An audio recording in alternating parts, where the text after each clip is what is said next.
Naalala ni Asilay noong itinago niya si LD sa loob ng bahay upang hindi siya makita ng grupo ng kalalakihan, pinayuhan din niya doon si LD na huwag siyang lumabas dito hanggat hindi pa nakaalis ang mga humahabol sa kanya. Sa kasalukuyan ay natigil sa kanilang paglalakad ang mga kalalakihan dahil mayroon silang narinig na kakaibang tunog. Kaya napapatanong sila na kung ano raw ba yun. Parang mayroon silang narinig na ingay sa loob ng bahay, marahil daw ba ay mayroon pang babae ang nakatago doon sa loob. Ngunit nagulat sila dahil gumapang papalabas ng bahay si LD bitbit ang kanyang espada, kaya nasabi ng kalalakihan nang nakita nila si LD na kung saan naman daw galing ang batang ito. Si LD nang kanyang nakita ang sinapit ng buong village ay masyado siyang nagulat na nanginginig ang buo niyang katawan na hindi makapaniwala. Samantalang itong si Asilay ay labis na nag-alala kay LD na kanyang natanong sa sarili na kung bakit pa siya lumabas sa loob ng bahay. Dahil dito ay natatawa na lang itong lalaki na pinuno ng grupo dahil hindi nila inaakala na mayroon pa palang nakaligtas na batang lalaki dito sa village matapos silang salakayin ng hukbo ng Demon King, inutusan din niya ang kanyang mga kasama na kunin nila ang batang lalaki, dahil maayos din ang kanyang halaga kapag siya ay may benta. Doon ay natatawa na lumapit itong lalaki sa ating bida, sinaad pa niya kay LD na malas lang daw siya dahil matapos niyang makaligtas sa lahat ay sila pa ang kanyang nakasalubong. Ang mas mabuti niyang gawin ay sumama na lang sa kanila ng tahimik at baka maligtas pa ang kanyang buhay. Ngunit wala naman pakialam si LD sa mga binanggit ng lalaki, bagkus umiiyak lang siya na napapatanong kung buhay pa raw ba ang kanyang mga magulang. Nang narinig yun ay tumawa ang lahat ng mga kalalakihan, tanga raw ba ang batang ito? Hindi raw ba niya nakita kung ano ang nangyari dito sa village? Seryoso din na sinabi nitong lalaki sa ating bida na isa raw siyang batang walang alam, at mukhang hindi pa niya alam kung ano talaga ang totoong mga nangyari, kaya hayaan niya siya na sabihin ang lahat, na ang village na ito ay nilipol ng hukbo ng Demon King. At ang labis na ikinagulat ni LD dahil nalaman niya sa mga kalalakihan na ang lahat na nakatira dito sa village ay pumunta na sa kabilang buhay maliban na lang sa kanya. Ang kanyang mga magulang ay patay na sila, kaya simula ngayong araw ay sila na ang kanyang master.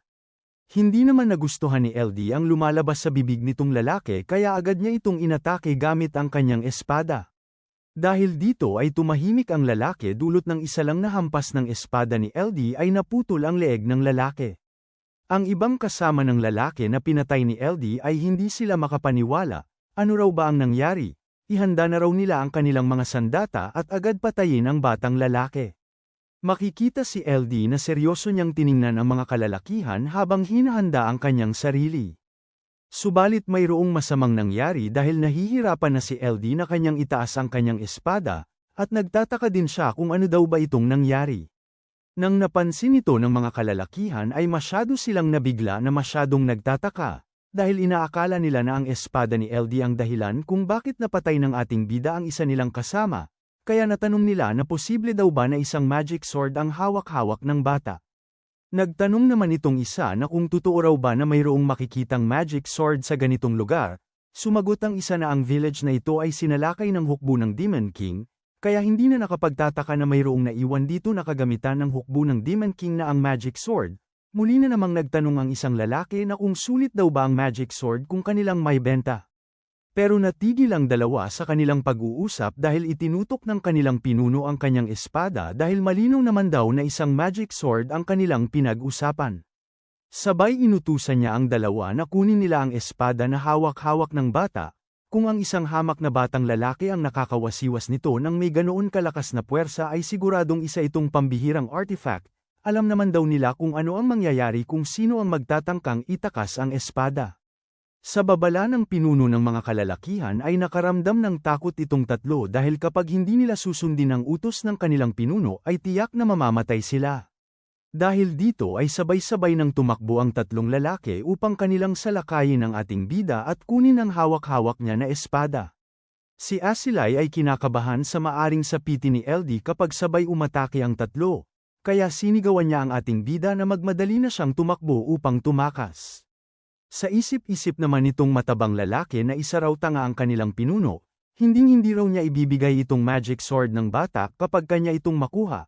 Kung magtagumpay man siya sa kanyang binabalak ay ito na ang katapusan ng kanilang pinuno. Ngunit natigil siya sa kanyang iniisip na masyadong nagtataka kung ano raw ba ang nangyari sa kanyang katawan. Dahil pala ay sa hindi maipaliwanag na bilis ay mabilis lang hinati ni LD ang kanyang katawan ng walang kahirap-hirap. Sabay tumakbo si LD ng sobrang bilis upang ang isang lalaki na naman ang kanyang tatapusin. Makikita ang mga mata ni LD habang itinutok niya ang kanyang espada ay tila ba nawala na siya sa sarili niyang katinoan. Itong lalaki nang kanyang nakita ang mga mata ng ating bida ay nagtataka siya na napapatanong na kung sino raw ba ang batang ito. Totoo raw ba na talagang isang magic sword ang kanyang hawak-hawak? Hindi pa nakagalaw upang depensahan ang kanyang sarili ang lalaki ay mabilis na siyang tinapos ni LD nang hindi man lang nagdadalawang isip. Si Asilay na pinapanood ang galaw ni LD ay kanyang napagtanto na hindi isang magic sword ang nakapagbibigay lakas sa ating bida, kung hindi ang kanyang sarili mismo. Nang matagumpay nang napatay ni LD ang dalawang lalaki ay dahan-dahan siyang lumingon sa kanyang likod dahil tinawag siya ng pinuno ng mga kalalakihan. Doon ay ginawang bihag ng pinuno ng kalalakihan si Asilay, binalaan pa ng lalaki si LD na kung susubukan raw niyang humakbang ng isang beses ay tiyak kanyang papatayin itong babaeng elf, kaya ibigay na niya ang kanyang espada. Pero ang labis na ikinainis ng lalaki ay pinaalam ni Asilay kay LD na nagsisinungaling lang daw ang tao na ito kaya huwag niya siyang paniwalaan at huwag na din niyang alalahanin ang kanyang buhay, kaya pinatahimik ng lalaki si Asilay upang hindi na ito makapagsalita. Sa isip-isip naman nitong lalaki na hindi raw niya papatayin itong babaeng elf, magiging tanga lang raw siya kapag kanyang sasayangin ang kanyang mahalagang paninda. At ang labis na ikinatuwa ng lalaki dahil kapag matagumpay na daw niyang makuha ang magic sword sa batang lalaki ay agad niya siyang papatayin. Habang hindi pa rin nagsasalita si LD ay muling tinawag ang kanyang pansin ng lalaki na kung nakikinig daw ba siya sa lahat niyang mga sinabi, kung hindi raw niya bibitawan ang magic sword ay hindi siya magdadalawang isip na wakasan ang buhay nitong elf.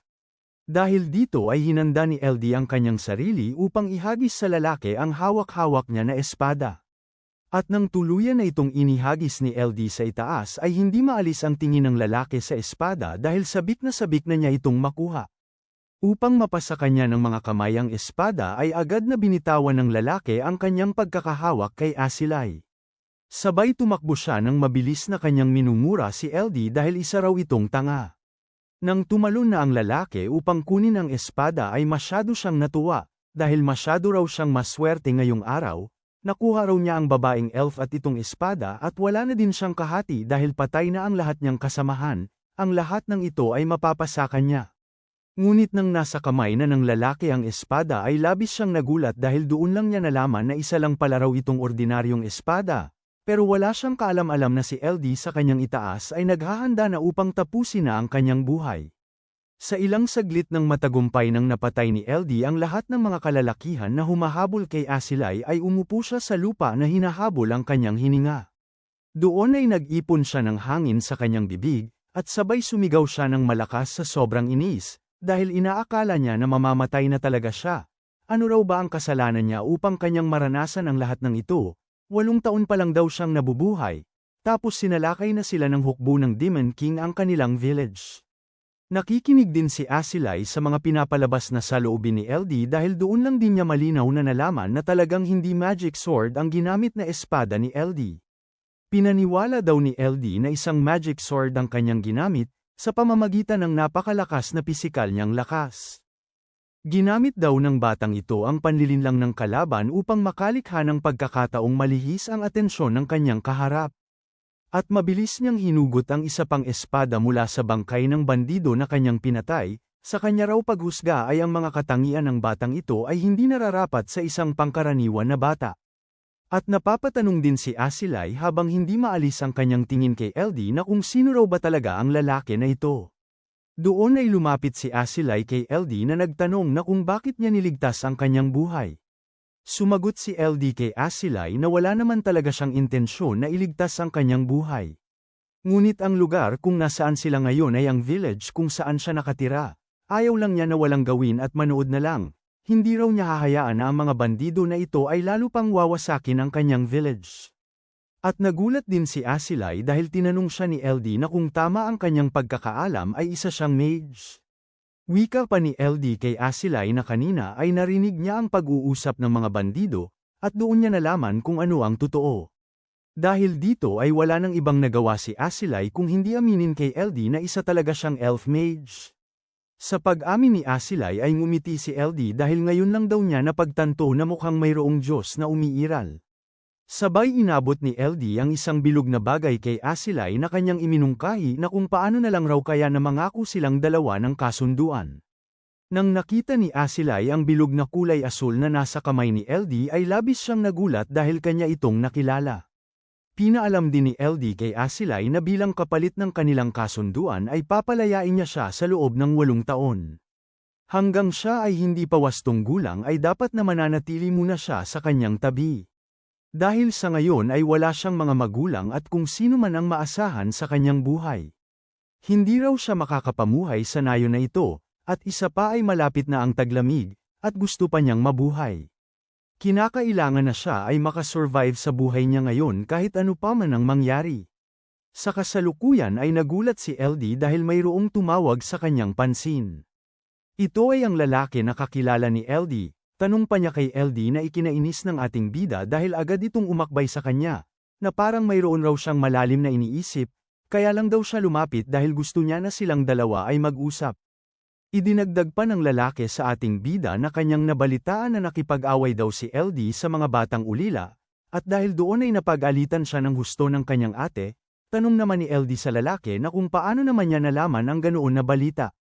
Wika pa ng kakilala ni LD na noong una ay maliit lang na grupo ang mga siga ng nayon, pero habang tumatagal ay dumarami sila at naging sakit sa ulo ng buong village. Nakakatuwa raw na panoorin kung paano ipinabagsak ni LD sa isang suntok ang siga sa kanilang village. At masyadong natawa ang lalaki dahil nagsaad sa kanya si LD na parang hindi daw papuri ang tono ng kanyang pananalita. Sumagot ang lalaki na syempre pinuri daw niya si LD, dahil sa ginawa niya ay mapayapa nang makakatulog ang lahat sa village. Sabay biglang ibinigay ng lalaki ang isang mansanas kay LD na pinagtataka naman ng ating bida. Paliwanag pa ng lalaki na ito lang daw ang tangi niyang maibibigay niyang regalo bilang pasasalamat. Pero galit na galit lang itong matanda sa lalaki na kanyang sinigawan na huwag daw siyang basta-bastang mamimigay ng mga bagay. Ngunit sinabi lang ng lalaki sa ating bida na sinabi daw ng matanda na siya na ang sasagot sa gastos ng mansanas.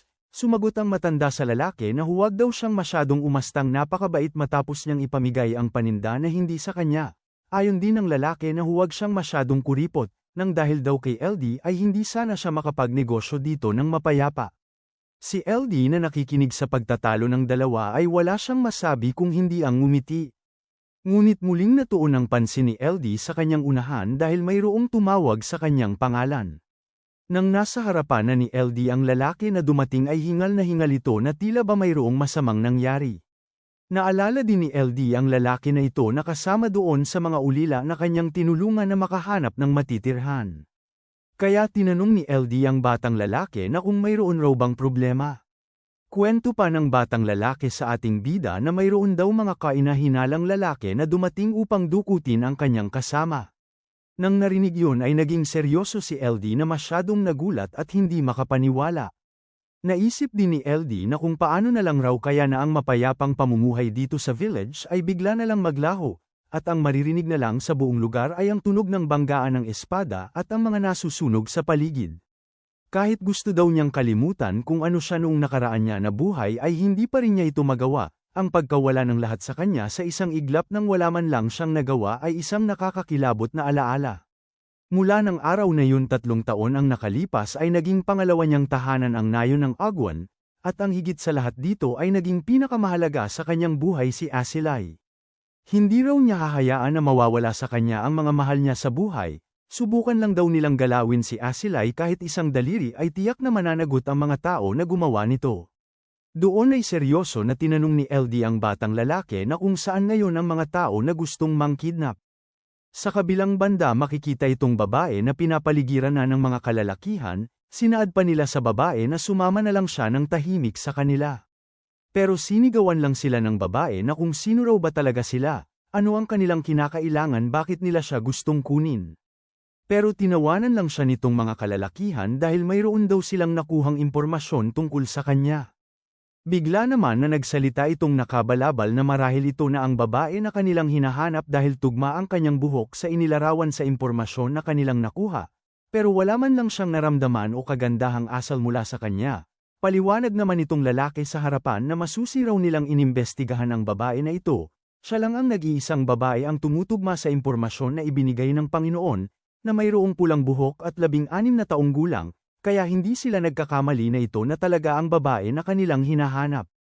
Sa isip-isip naman nitong babae na sa nakita raw niya nitong mga kalalakihan sa kanyang harapan ay hindi sila ordinaryo, marahil daw ba ay inutusan sila ng tao na yun. Seryoso pa na sinabi nitong naka-hoodie sa kanyang mga kasama na ibibigay daw niya ang gantimpala kapag malinaw na niyang nakumpirma ang lahat, sa ngayon ay isama nila ang babae sa kanilang pag-alis. Dahil dito ay sumigaw ng malakas ang babae dahil mahigpit na hinawakan ang kanyang isang kamay. Pero sa kabutihan na palad ay biglang dumating si LD at agad niyang sinipa ng sobrang lakas ang lalaki. Itong lalaki na naka-hoodie ay nagulat sa biglaan na pagdating ng ating bida. Ang babae ay labis siyang natuwa sa pagdating ni LD upang siya ay tulungan, kaya binanggit niya ang pangalan ng ating bida. Nang bumagsak na ang isang lalaki ay sinigawan nitong naka-hoodie si LD na kung sino raw ba siya na pangahas, sumagot si LD na paano daw niya yun nasabi dahil dapat siya ang magtanong sa kanya ng ganoon na salita. Seryoso din siya na tinanong ni LD na kung ano raw ba talaga ang kanilang kinakailangan dito. Pero sa isip-isip nitong lalaki ay masyado siyang nainis na kanyang natanong sa sarili na kung sino raw ba talaga ang batang ito, dahil wala naman siyang nabalitaan na mayroong nagbabantay sa babae na kanilang hinahanap. Doon ay hinanda na ni LD ang kanyang mga kamao upang turuan ng leksyon ang mga kalalakihan na gustong kunin ang babae. Sinaad pa niya sa kanila na masyado raw silang matapang upang pumunta dito sa nayon ng Agwan para mangkidnap ng tao, at napansin din niya na parang minamaliit nila ang kanyang presensya. Bigla naman na tumakbo itong isang lalaki upang atakihin si LD, sinisigaw pa niya na kung ano raw ba ang sa tingin niya sa kanyang mga ginagawa. Dahil dito ay maririnig sa buong lugar ang malakas na sigaw dahil nagsimula na si LD na turuan ng leksyon ang mga kalalakihan. At sa ilang sandali matapos asikasuhin ni LD ang mga lalaki ay sinabihan niya ang naka-hoodie na dahil hindi raw nila nakilala kung sino talaga siya ay sigurado na hindi sila nakatira dito sa village. Bakit hindi na lang raw kaya nila sabihin kung ano talaga ang kanilang pakay kung bakit sila nandito? Pero makikita lang itong naka-hoodie na siya ay labis na nadismaya sa mga lalaki na kanyang inutusan, naging tanga raw siya sa pagkuha sa mga ito.